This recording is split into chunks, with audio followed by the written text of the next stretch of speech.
before I start this video, I want y'all to go follow my Twitter. Bruh, we active on that bitch. Hey, go follow. Get the video. Alright, y'all, listen, man. I know I kind of look like a little bit like higher up, you know what I'm saying? Because like, you know, I got myself a tripod. I finally got myself a tripod. I've literally just been setting my camera down and just talking. But now I actually have a tripod. I can set my shit up. You know, I could do my thing. I actually broke my whole entire MacBook charger. I don't know how the hell that happened, but I broke it into like a fucking million pieces on accident, might I add. But that's not what we're talking about today. We're talking about the game that happened last night. The Suns versus Warriors, and that lived up to the hype. The game was amazing. It was close the whole entire time, and the only time where we were like, okay, it looks like the Suns are gonna win was right at the end, and they were only up by 10 points, and it was like about a minute to go. Landry Shamet, he hit the last shot. Did he hit the dagger? That's my guy, by the way. I fuck with Landry Shamet, bro. Y'all gonna realize that. I want y'all to stay in this channel more. The Suns, they did an amazing ass job clipping Curry up, bro. He went 4 for 21, bro. And I guess it said that this was like one of his worst shooting performances when he shoots like 20 shots or more. That was a crazy ass stat because the man went 4 for 21, only had 12 points, bro.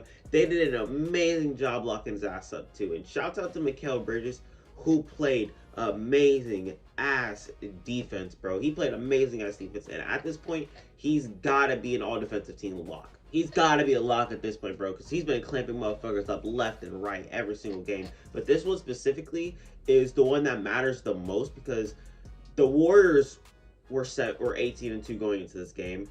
The Suns were 17-3 going into this game on a 16-game winning streak.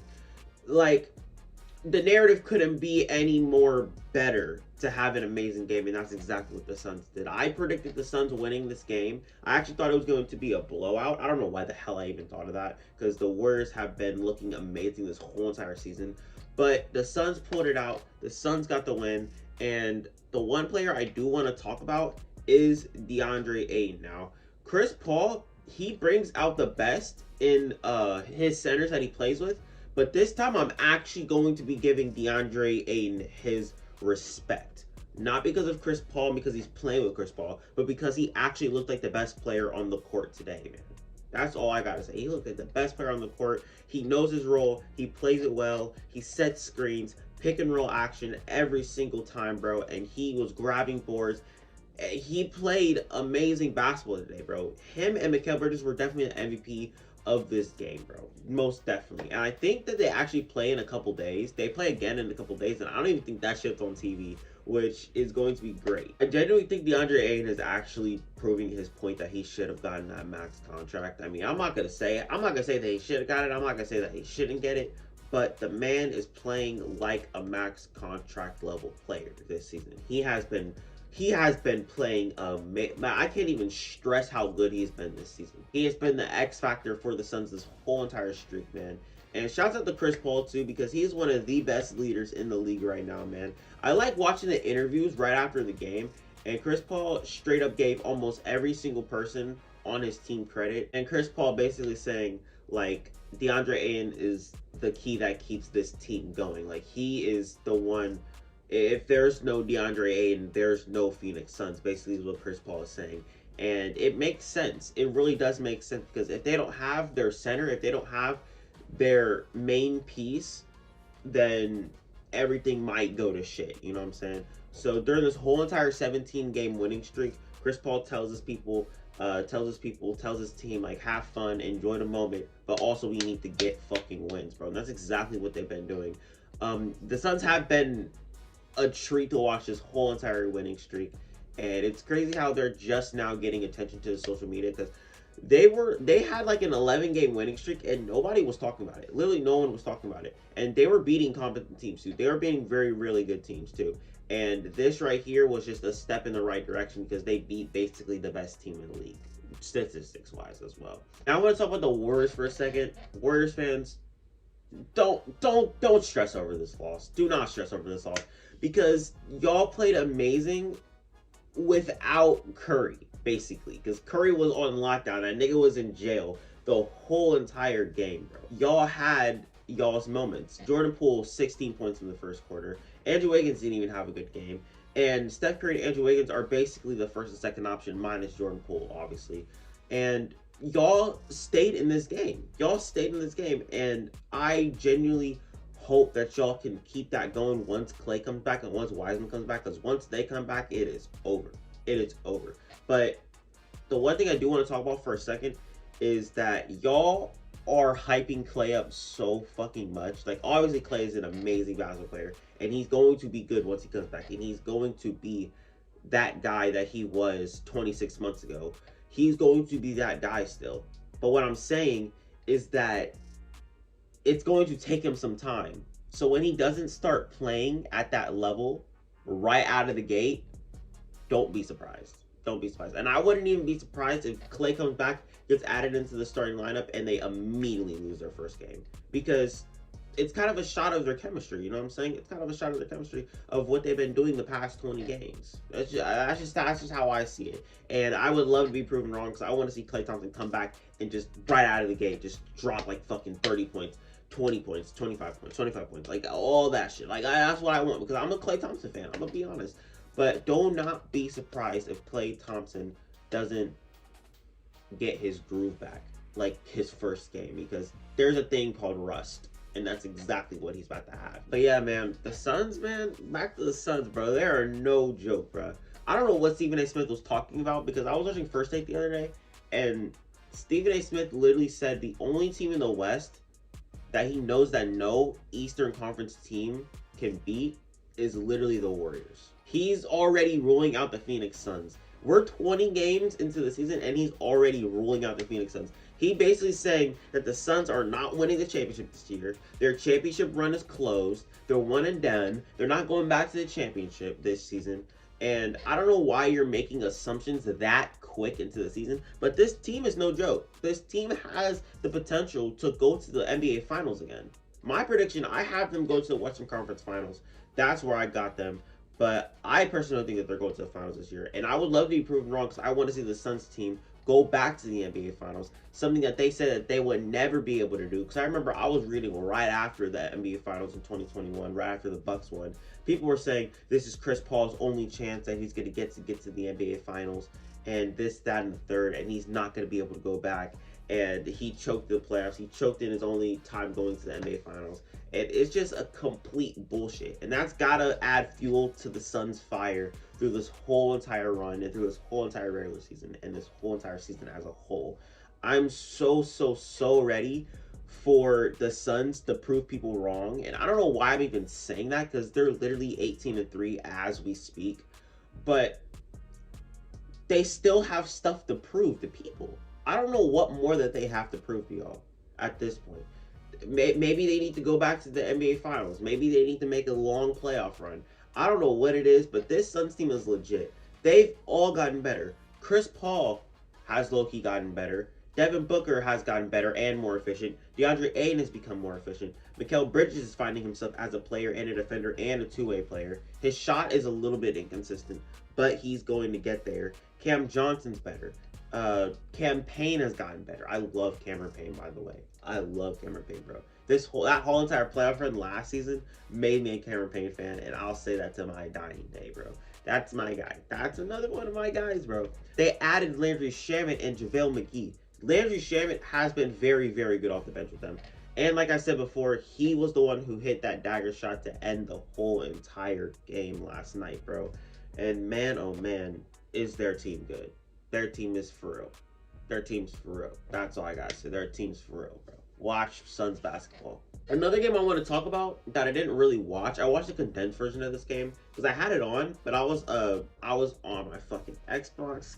Damn, I was playing fucking Vanguard. Fuck Vanguard, by the way. I don't fuck with that game no more, bro. I had the game on my laptop, but I wasn't really paying attention, so I was like, you know what? Let me wake up in the morning and I'll watch a condensed version of this game. And it's the New York Knicks and the Brooklyn Nets. The Battle of New York, bro. We all know which team's better, but we all know which team is the New York team. You feel me?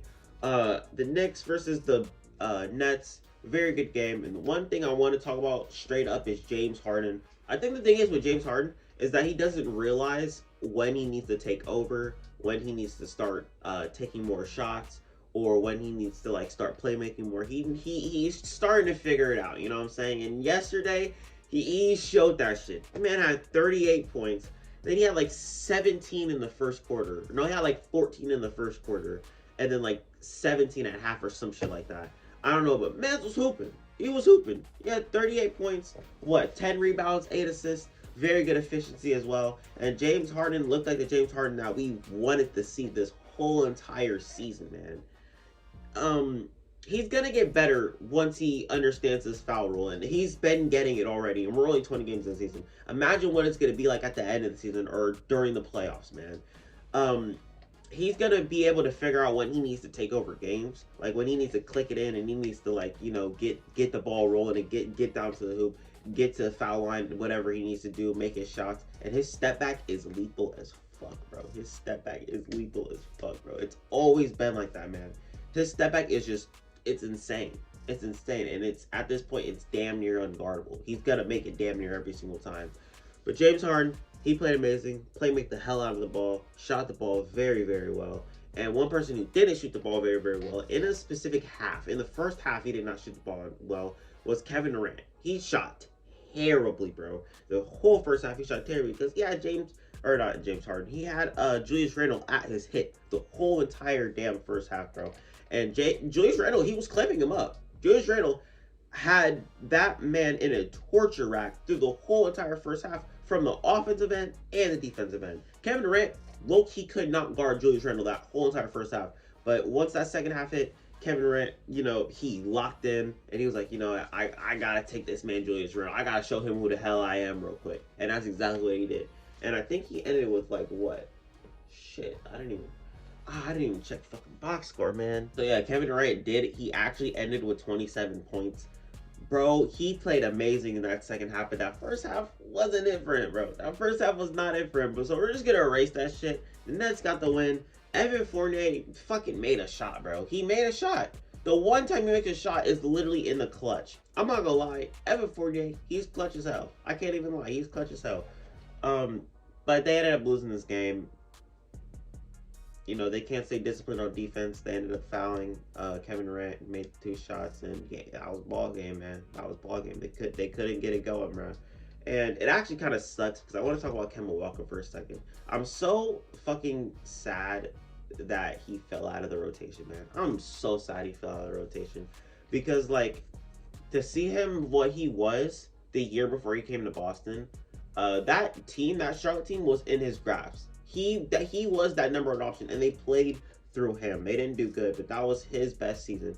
He comes to Boston. He knows he's about to take a lesser role because he has Jaylen Brown and Jason Tatum by his side. So he knows he's about to be the 3rd option on the team.